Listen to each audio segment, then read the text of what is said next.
name is Issam Ghobar. My friends call me Sam for short. I'm 21 years old. I go to South. I'm a senior here. I'm a biology major with a minor in related sciences.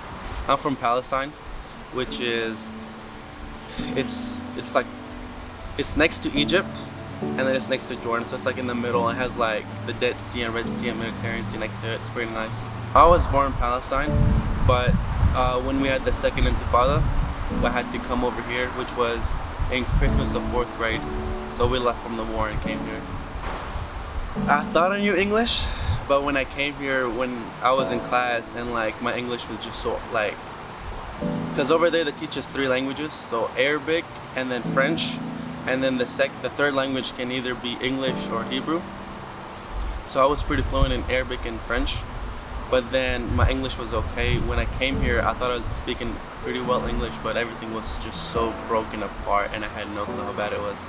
I mean, my grades were horrible, but the teachers, like, thank God, they just like passed me so I can just go to 5th grade. But then 5th grade, over that summer, I was working with my dad, just helping out in the business and just talking to all these people every day, helped me pick up on the language. And 5th grade, I came back to school and I was top of my class.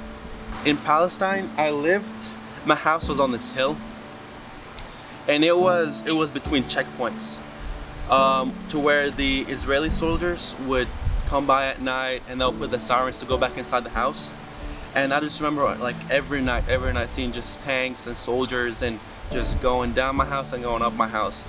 And one of my most vivid memories is, so where I live is very peaceful. I live in the West Bank and also Bethlehem, which is protected by Vatican City. It's protected even by Israel and whatnot, but the soldiers are still there for safety measures.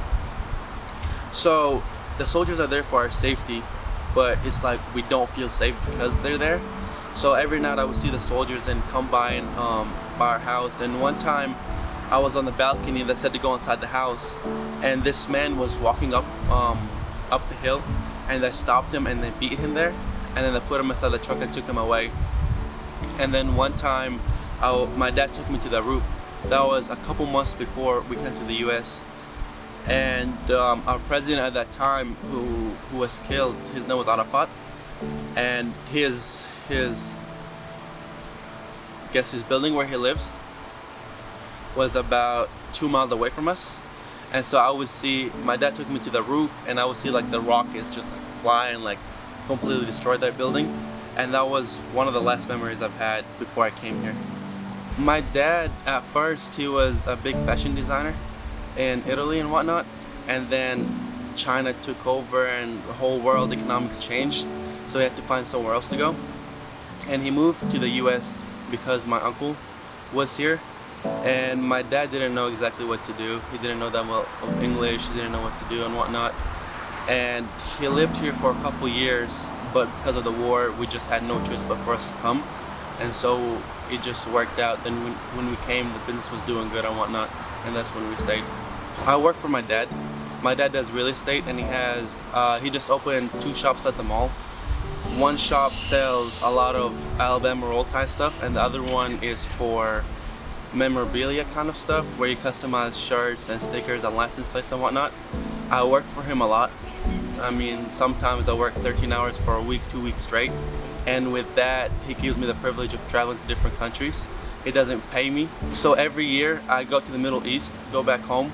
But before I go there, I go to a different country or 2. So then this year, after I finished my summer courses, I went to Alaska and Canada. And I honestly thought I wasn't gonna like it that much because it's just gonna be like trees and it's gonna be cold. But it actually turned out to be my favorite place on the list. There I went whale watching. I caught a salmon with my own hands. It was pretty cool. We ziplined through the forest. They have the 2nd largest rainforest in the world, and it's pretty cool just going all the way through it. And it was just a great place to be honest. Some of the things I like to do is play soccer. It takes all the stress away. I mean, whenever I have like a test coming up, or whenever I have a big business idea or something to work on, and I'm about to have a meltdown, I just go and play, and I completely forget about everything else. And it's just something to just like keep me going. And also, because I've been athletic since I was young, it's hard for me to go a week without running or playing or doing any sport, because I just feel I feel out of it. So it's just something to help me go back into it with whatever I do.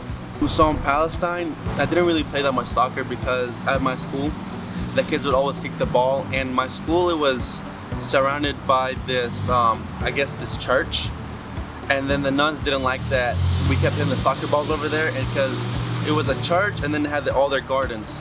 So we kicked the balls by accident, like it would destroy their crop. So we would play with little cans, like we take a soda can and like crush it and then play with it. So that's not really soccer. But when I came here for PE in 4th grade, we were playing soccer, and I just remember just taking the ball and just like going everywhere with it.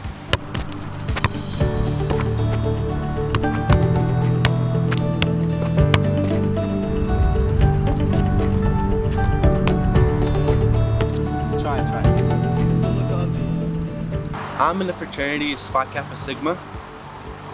So when I came here to South, I just wanted to be in everything. I wanted to be in the soccer club, in the Red Cross club, I wanted to be in all these clubs. But I've never thought I would be in a fraternity because my cousins were like, no, don't do it. It's like drinking beer and partying, this and this. And they had rush week, and I came here and I saw it, and everybody was so cool, and everybody here loves soccer, which was like a big plus for me. And then as I became to know all these guys, I realized how chill they are. And I mean, I've heard a lot about hazing and all these problems that fraternities have, but it was completely nothing like that here. First semester, I didn't rush. I just hung out with the guys. They invited me over. I did some events with them, and I realized how much of a brotherhood it is, because in high school I had my soccer team and we did everything together. And then when I came to college, I had a lot of friends, but I didn't form any close friendships with them. But then knowing all these guys here helped just bring back that bond that I needed. How's it feel to be famous?